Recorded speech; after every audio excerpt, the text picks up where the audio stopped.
Assalamualaikum warahmatullahi wabarakatuh. Saya Wegang Sri Sulanjari, calon guru penggerak Angkatan 4 Kota Surakarta.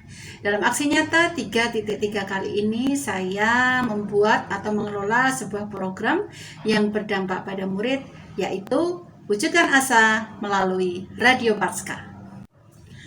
Radio ini merupakan prakarsa saya ketika pembelajaran jarak jauh harus diberlakukan karena pandemi. Saya memanfaatkan aplikasi Listen to My Radio, yaitu sebuah aplikasi yang ada di internet untuk melakukan radio streaming. Dari prakarsa saya tersebut, ternyata pembelajaran jarak jauh menggunakan radio streaming murah, mudah, efektif, dan interaktif, mendapat penghargaan dari Kemendikbud sebagai salah satu praktik baik pembelajaran jarak jauh terbaik di Indonesia pada tahun 2020. Tahapan-tahapan yang saya lakukan untuk membuat program ini adalah yang pertama, saya merancang sebuah rencana pengelolaan program Radio Patska melalui tahapan baja. Kemudian hal itu saya sampaikan kepada kepala sekolah, serta saya sampaikan juga pada saat rapat dengan wakil kepala sekolah dan teman-teman staf yang lain. Dan beliau semuanya menyambut baik. Saya juga mengungkapkan bagaimana nanti pengelolaan radio ini akan melibatkan murid dari tahap perencanaan, pelaksanaan, hingga nanti evaluasi. Nah, kemudian saya mengajak pengurus OSIS sebanyak 36 yang merupakan perwakilan dari semua kelas yang ada di SMP 4 untuk berdiskusi bagaimana kita akan mengelola program ini. Saya menggali ide dan gagasan dari mereka, dan mereka saya minta untuk menyusun rencana sendiri mengenai konten, kemudian nanti jadwalnya bagaimana, kemudian siapa yang akan menjadi narasumber, kemudian penyiarnya bagaimana, dan seterusnya.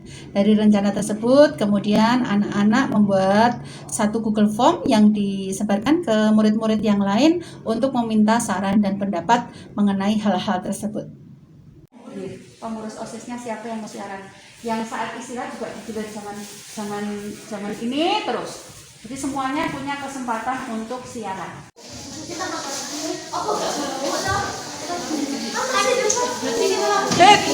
Disiarkan dari Jalan DI Panjaitan nomor 14 Surakarta, Radio Patska, radionya SMP Negeri 4 Surakarta. Marilah kita melanjutkan surat yang terakhir kita baca kemarin.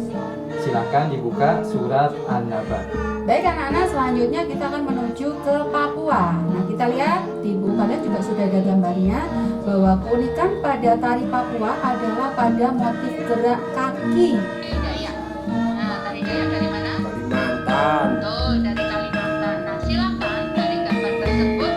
Bahan bilangan bulat. Yang kedua, kita akan mempelajari sifat-sifat penjumlahan bilangan bulat.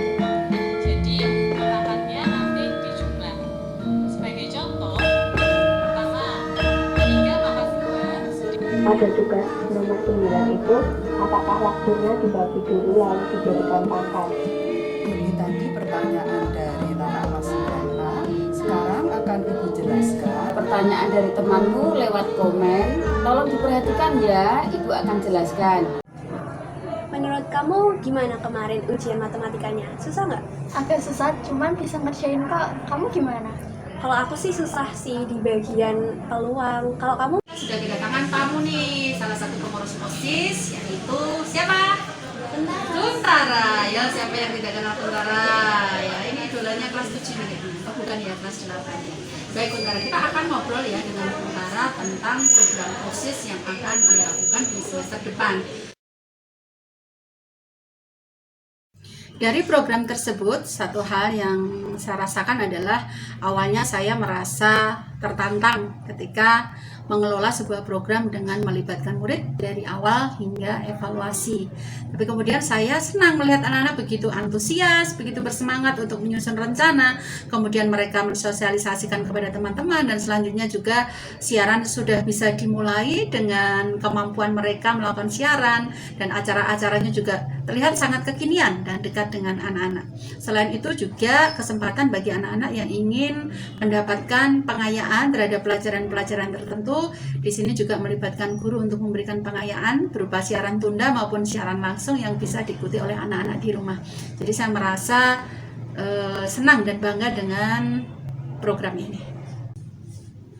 Pembelajaran yang saya dapatkan adalah bahwa ketika kita melibatkan murid untuk mengelola sebuah program yang ditujukan bagi mereka, itu akan lebih mengena daripada program itu kita lakukan sendiri dari awal sampai akhir tanpa melibatkan murid. Karena dengan melibatkan murid, mereka akan membuat program itu benar-benar seperti yang mereka inginkan. Kita juga memberikan pilihan, kepemilikan, kemudian juga hak untuk mereka bersuara, memberikan ruang mereka untuk kreatif ya, untuk membuat sebuah rencana, kemudian juga melaksanakannya dengan penuh tanggung jawab. Untuk penerapannya ke depan, ada beberapa hal yang akan saya lakukan. Yang pertama adalah saya akan bekerja sama dengan pihak-pihak seperti radio RRI, kemudian juga PTPN ya, karena saya ada teman di situ untuk bisa melatih anak-anak dalam keterampilan melakukan siaran atau broadcasting, sehingga anak-anak yang akan melakukan siaran nanti akan lebih percaya diri. Kemudian yang kedua juga saya akan mendorong orang tua untuk bisa ikut mengelola radio ini, dan mungkin juga mereka bisa melakukan siaran yang memiliki informasi atau memberikan informasi seputar SMP 4 kepada orang tua yang lain. Wujudkan asa melalui Radio Paskah. Terima kasih. Assalamualaikum warahmatullahi wabarakatuh.